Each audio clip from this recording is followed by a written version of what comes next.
And you want to check out if you have one of these. Go to the 9-degree side. For this one, it's kind of messed up, so you got to turn it around from there. And it should fit snugly into the teeth right there with no gaps in between. That's how you can tell it's a 9-degree. Okay. Then once you know it's a 9-degree, you kind of have to know the degree, which is a 9-degree for this, and the thickness of the blade. This one is 1 1/4 inch.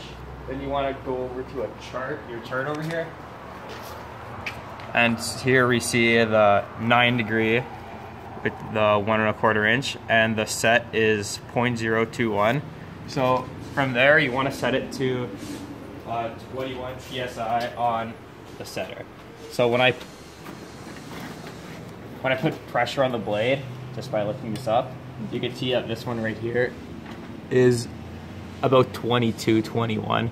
It's all right to be 1 or 2 over or above, but any more than that, you want to correct the blade, and you want to use a tool like this, which has a little indent in here, and just put it in the blade, bend it back to 0 degrees, then just put it back to the setter and reset it.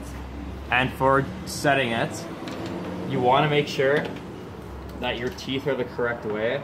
So you want to make sure when you pull it, that when it's pushing left, that the tooth is actually facing left, or else you're going to have a really misset blade.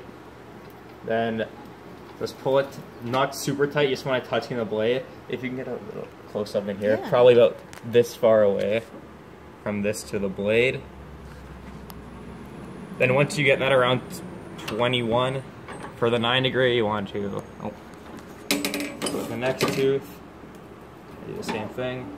It's around 21, but this one's a little high, so I'm gonna turn this knob right here clockwise just a little bit, because it'll give it a little less tension on the blade. So when you go again, it should be brought down. Yeah, it's brought down to 21 again. Okay. And you just want to keep on going around, fixing it. If it gets like a few degrees off, just either tightening it or loosening it. And just go around the entire blade once, and once you're done that, you can go to the sharpening. Okay. And when you're sharpening, I already have one here. Look at that.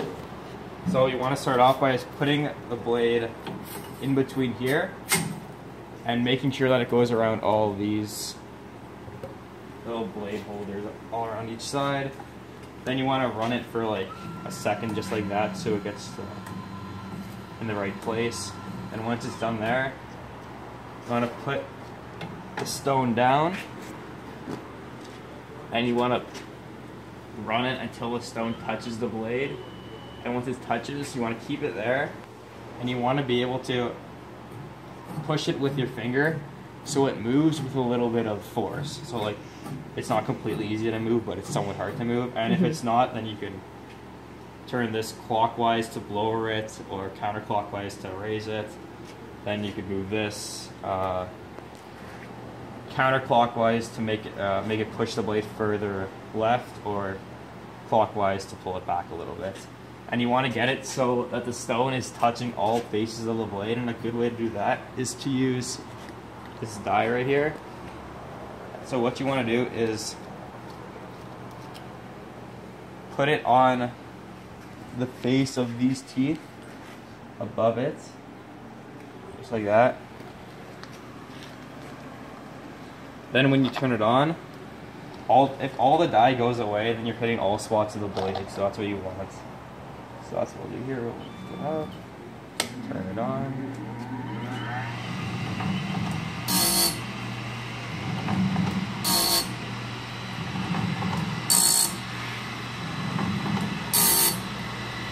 And you can see here, now when it goes through, all the dye is gone. So it's hitting all points of the blade, which that's what you want.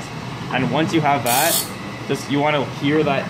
It's kind of like a double sound, like it's like da-da, and da-da. That'll tell you that you're sharpening both the face of it and the back of it, of the tooth. So after that, you want to close this, turn on the grease, and once this die spot right here reaches this spot again, you'll know you sharpen the entire blade, and then the blade's done. Okay, so this is the 9.5 inch? This is the 9 degree, yeah. 9 degree? For the 10 degrees, the exact same, except you're gonna set it to it, instead of 21, you're gonna set it to a different PSI. Okay. It's 25 for the 10 in most cases. But if you come over here, go back to this chart here. If you have a 1 1/4 inch, it's going to be 21. If you have a 1 1/2 inch, it's going to be 25. So really, as long as you know the degree and the width of the blade, then you should be fine.